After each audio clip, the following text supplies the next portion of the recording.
Assalamualaikum warahmatullahi wabarakatuh. Salam sejahtera untuk kita semua.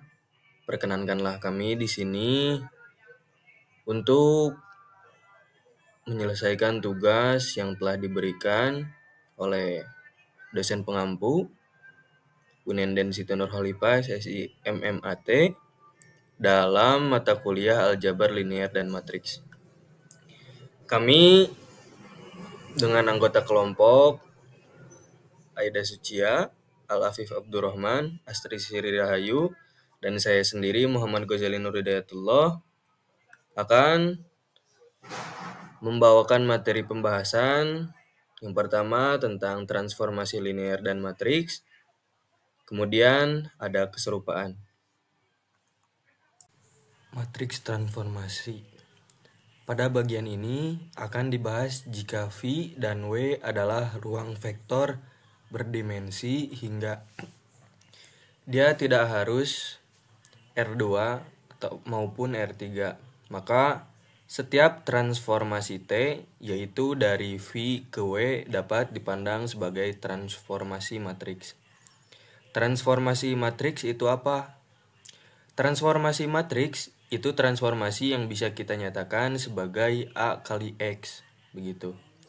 Contoh yang bisa kita gunakan transformasi matriks yang anggotanya itu Rn, Rm, misalnya begitu. Bagaimana kalau yang kita transformasikan di sini itu bukan Rn, tapi sembarang matriks, sembarang vektor, sembarang ruang vektor, yaitu V dan W. Bagaimana kita menyatakan sembarang transformasi dari V ke W ini sebagai transformasi matriks? Bagaimana kita mencari matriksnya itu juga? Pemikiran dasarnya adalah memilih basis dalam V dan W dan bekerja dengan matriks koordinat relatif terhadap basis ini dan bukan bekerja dengan vektor itu sendiri. Kata kuncinya berada di sini. Dalam transformasi matriks pada materi sebelumnya, X ini yaitu harus berupa Rn, karena kalau tidak Rn, bagaimana bisa mengalihkan matriks? Karena biasanya ukurannya misalkan M kali M atau M kali N. Sekarang, bagaimana kalau ini tidak berupa vektor? Maka caranya di sini kita pandang nanti si V maupun W sebagai koordinat relatif. Maka nanti si V ini bisa kita pandang sebagai Rn dan si W ini bisa kita pandang sebagai Rm kalau kita menggunakan koordinat relatif. Secara spesifik, misalkan V itu berdimensi N dan W berdimensi M.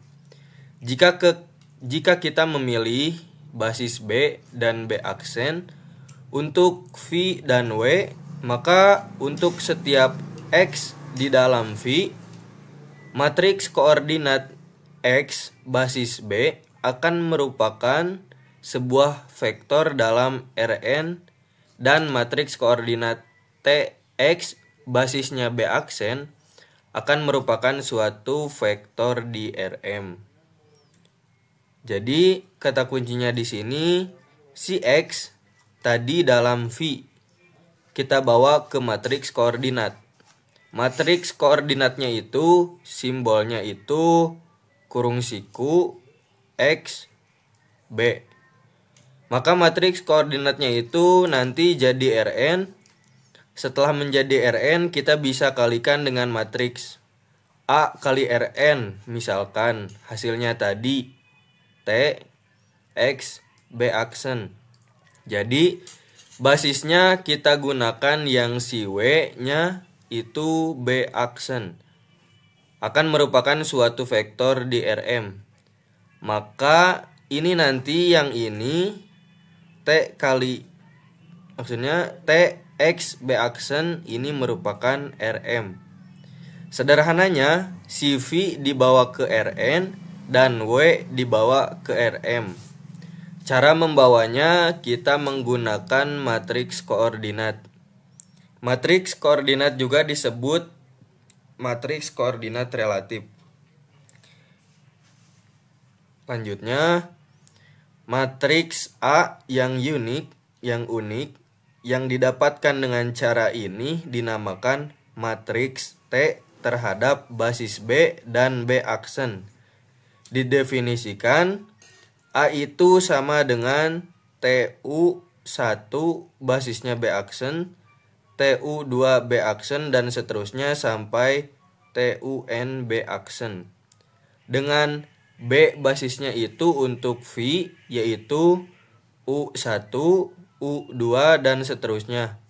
B aksen basis itu untuk W yaitu U1 aksen, U2 aksen, sampai UM aksen. Inilah definisi dari matriks tadi. Matriksnya tadi kita bawa saja matriks A itu U1, U2, sampai UN. Ini basis untuk V. Kemudian kita bawa nanti hasilnya itu basiskan terhadap BA, dan inilah yang disebut matriks T terhadap B dan B aksen. Dengan ini, maka pemetaan tersebut dapat dilangsungkan dengan menggunakan matriks A standar, yaitu A X B sama dengan T X B aksen. A-nya tadi sudah ketemu, maka tinggal A kali vektor relatif terhadap B tadi, dikali saja, ditambah TX ditambah dengan basisnya relatif terhadap BA. A itu kita susun dari TU1, TU2, TUN, U1, U2 itu basisnya dari V. Sehingga TX dapat dihitung secara langsung maupun tidak langsung.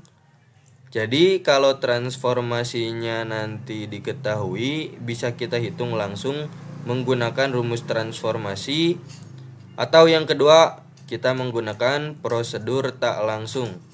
Artinya kita cari dulu matriks cara menyelesaikannya.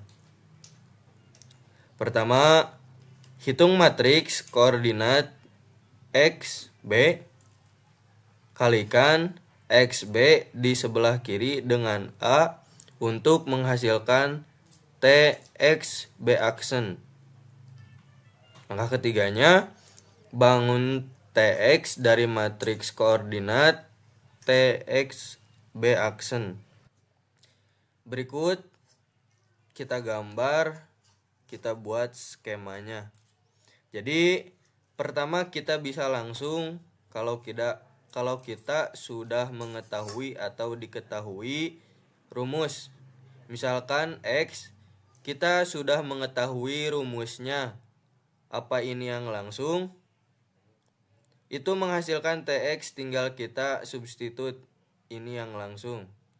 Kalau cara yang tidak langsung, yang rumusnya belum diketahui, maka kita menggunakan prosedur tak langsung tadi. Langkah pertama itu, X itu kita bawa ke matriks koordinat yang terhadap basis B. Maka ini kita bawa langsung tadi. Langkah pertama itu, X itu kita bawa ke matriks koordinat yang terhadap basis B. Maka ini kita bawa dulu ke matriks, ke basisnya basis B. Kalau sudah kita kalikan dengan A, matriksnya ini kali A. Ini langkah pertama. Langkah kedua, kita kalikan A, kita kalikan dengan X yang sudah relatif terhadap B. Maka ini menghasilkan TX yang ini relatif terhadap B aksen. Kita kembalikan lagi TX dalam koordinat asalnya. Ini langkah ketiga.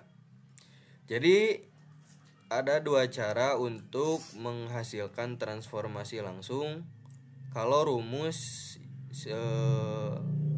si linear ini sudah diketahui, atau dengan prosedur tidak langsung, yang beberapa hasilnya sudah diketahui. Mungkin seperti itu bentuk matriks transformasi.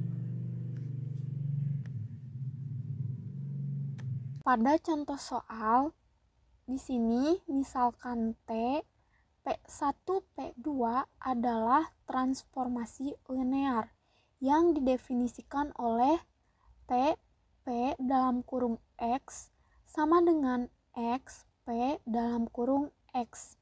Carilah matriks untuk T yang bertalian dengan basis. B sama dengan U1, U2, dan B aksen sama dengan V1, V2, V3. Di mana U1 sama dengan 1, U2 sama dengan X, V1 sama dengan 1, V2 sama dengan X, V3 sama dengan X pangkat 2. Pemecahan dari rumus T kita peroleh yaitu T U1 sama dengan T, 1 sama dengan X, 1 sama dengan X. Dan T U2 sama dengan TX, X sama dengan X. Dengan pemeriksaan, kita dapat menentukan matriks koordinat untuk TU1 dan TU2 relatif terhadap B aksen, yakni transformasi linear. Misalkan T, P1, P2 adalah transformasi linear yang didefinisikan oleh T, U1 B aksen sama dengan 101 dan T U2 B aksen 001. Jadi, matriks untuk T yang bertalian dengan basis B dan B aksen adalah T, B, B aksen sama dengan T, U1 B aksen, T, U2 B aksen berisikan 1, 0, 0, 0, 1, 1. Jika B sama dengan U, U2 hingga UN adalah sembarang basis untuk ruang vektor V berdimensi berhingga dari I, V hingga V adalah operator identitas pada V, maka IU1 sama dengan U1, IU2 sama dengan U2, hingga IUN sama dengan UN, maka IU1B sama dengan 1, 0, 1 hingga 1. IU2B sama dengan 0, 1, 0 hingga 0. Hingga IUN B sama dengan 0, 0, 0 hingga 1. Jadi, AU1B sama dengan 1, 0 hingga 0, 0, 1 hingga 0, 0, 0 hingga 0, hingga 0, 0 hingga 1. Dan akibatnya matriks operator identitas yang bertalian dengan sebarang basis adalah matriks identitas N kali N.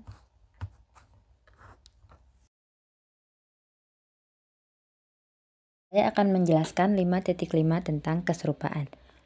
Matriks sebuah operator linear T pi ke pi bergantung pada basis yang dipilih untuk pi.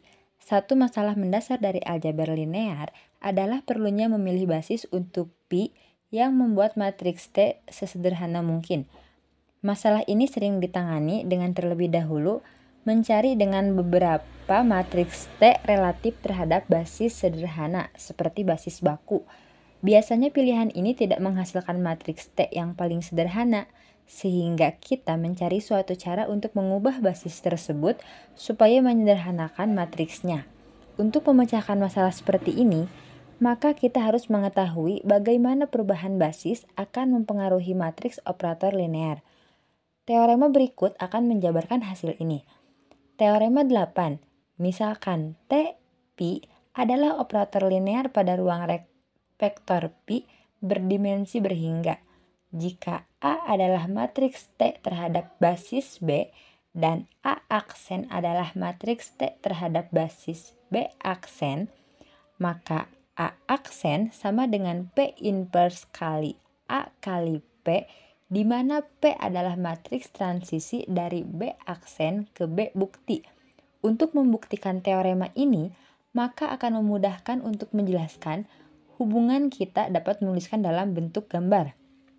U panah A ke Y, karena A adalah matriks T terhadap B dan A aksen adalah matriks T terhadap B aksen, maka hubungan berikut berlaku untuk semua X dalam Pi. AX sub B sama dengan T dari X sub B dan A aksen X sub B aksen sama dengan T dari X sub B aksen. Ini dapat dituliskan sebagai X sub B panah A ke T dari X sub B dan X sub B panah A aksen ke T dari X sub B aksen. Untuk melihat bagaimana matriks A dihubungkan dengan A aksen, maka misalkan P adalah matriks transisi dari basis B aksen ke B, sehingga P inverse adalah matriks transisi dari B ke B aksen. Jadi P X sub B aksen sama dengan X sub B dan P inverse T dari X sub B sama dengan T dari X sub B aksen, yang dapat dituliskan sebagai X sub B aksen panah P ke X sub B dan T dari X sub B aksen panah P inverse ke T dari X sub B aksen. Untuk mendapatkannya, maka hubungkan 521 dan 522 dapat dikaitkan bersama-sama dalam sebuah gambar sebagai berikut. X sub B panah A ke T dari X sub B dari X sub B aksen panah P ke X sub B panah A aksen ke T dari X sub B aksen, dari T dari X sub B panah P inverse ke T dari X sub B aksen. Gambar di atas melukiskan bahwa ada dua cara untuk mendapatkan matriks T dari X dalam basis B aksen dari matriks X dalam basis B. Kita dapat mengambil jalan bahwa menyeberangi gambar, yakni A aksen X dalam basis B aksen sama dengan T dari X dalam basis B aksen, atau kita dapat menilai sisi kiri menyeberang atas dan menuruni sisi kanan, yakni P inverse APX dalam basis B aksen sama dengan T dari X dalam basis B aksen. Jelaskan dari 5.23 dan 5.24 bahwa P inverse APX dalam basis B aksen sama dengan AX dalam basis B aksen untuk semua X pada Pi. Jelaskan dari 5.25 dan bagian B dari latihan 11 bahwa P inverse AP sama dengan aksen. Ini membuktikan teorema 8. Peringatan, bila Anda menerapkan teorema 8, maka hal yang mudah bagi Anda untuk mengingat apakah P adalah matriks transisi dari B ke B aksen tak betul, atau dari B aksen ke B betul. Mungkin akan menolong bila kita namakan B sebagai basis lama, B aksen basis baru, A matriks lama, dan A aksen matriks baru. Karena P adalah matriks transisi dari B aksen ke B, maka P inverse adalah matriks transisi dari B ke B aksen. Jadi 5.20 dapat dinyatakan sebagai matriks baru sama dengan P dikali matriks lama dikali P, di mana P adalah matriks transisi dari basis baru ke basis lama. Untuk lebih menotasikan cara tersebut agar mengingat rumus ini, kita dapat menggambarkan notasi T sub B dan T sub B aksen yang diperkenalkan pada bagian akhir. Dengan notasi ini, persamaan 520 dapat dinyatakan sebagai T sub B aksen sama dengan P inverse dikali T sub B dikali P dari B ke B aksen dan B aksen ke B. Di sini saya akan menjelaskan contoh 37. Misalkan T R kuadrat jadi R kuadrat didefinisikan oleh T X1 dan X2 sama dengan X1 ditambah X2 min 2X1 ditambah X4 X2. Carilah matriks baku untuk T, yakni matriks T relatif terhadap basis B E1, E2, di mana E1 berisi 1 kosong, E2 berisi 01. Dan kemudian gunakanlah teorema 8 untuk mentransformasikan matriks ini ke dalam matriks T relatif terhadap basis B aksen untuk U1, U2, di mana U1 berisi 11 dan U2 berisi 12. Pemecahan dalam bagian A dari contoh 33, kita cari matriks T relatif terhadap basis-basis ke B menjadi T bas B aksen berisi 1, 1, min 2, 4. Selanjutnya, kita memerlukan matriks transisi dari B aksen ke B.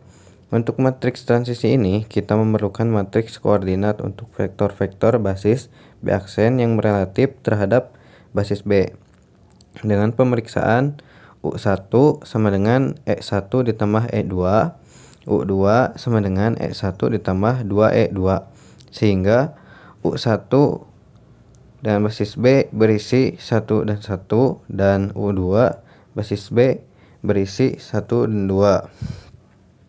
Jadi matriks transisi dari B aksen ke B adalah P sama dengan 1, 1, 1, 2. Anda dapat memeriksa bahwa P min 1 atau P inverse sama dengan 2 min 1 dan min 1, 1. Sehingga menurut teorema 8, matriks T relatif terhadap basis ke B aksen adalah P inverse T basis B P sama dengan 2 min 1 min 1, 1, 1, 1 min 2, 4, dan 1, 1, 1, 2 sama dengan 2, 0, 0, 3. Hal ini sesuai dengan hasil yang diperoleh dalam bagian B dari contoh 33. Contoh ini melukiskan bahwa basis baku untuk ruang vektor tidak perlu menghasilkan matriks yang paling sederhana untuk sebuah operator linier. Kita lihat bahwa matriks baku adalah A sama dengan 1, 1, min 2, 4. Mempunyai struktur yang tidak sederhana, sesederhana matriks 2, 0, 0, 3 pada gambar 5.26. Relatif terhadap basis B aksen, matriks 5.26 adalah sebuah contoh matriks diagonal, yakni matriks kuadrat yang semua entry tak diagonalnya sama dengan 0. Matriks diagonal mempunyai banyak sifat yang diinginkan, misalnya pangkat ke K dari matriks diagonal. K adalah skalar. Di sini ada matriks D sama dengan D1 0 seterusnya 0. Selanjutnya 0, D2 seterusnya 0. Dan seterusnya hingga ke 0, 0 seterusnya ke Dn ini adalah K nya D1 K 0 seterusnya 0, 0 D2 K seterusnya 0, seterusnya sampai ke 0, 0 seterusnya Dn K. Jadi untuk menaikkan matriks diagonal hingga pangkat ke K, maka kita hanya perlu menaikkan setiap entry diagonal sampai pangkat ke K. Untuk matriks tak diagonal, maka lebih banyak lagi perhitungan yang terlibat untuk mendapatkan pangkat ke K. Matriks diagonal juga mempunyai sifat lain yang berguna. Pada bab selanjutnya, kita bahas permasalahan untuk mencari basis yang menghasilkan matriks diagonal untuk operator linier. Teorema 8 memotivasi definisi berikut.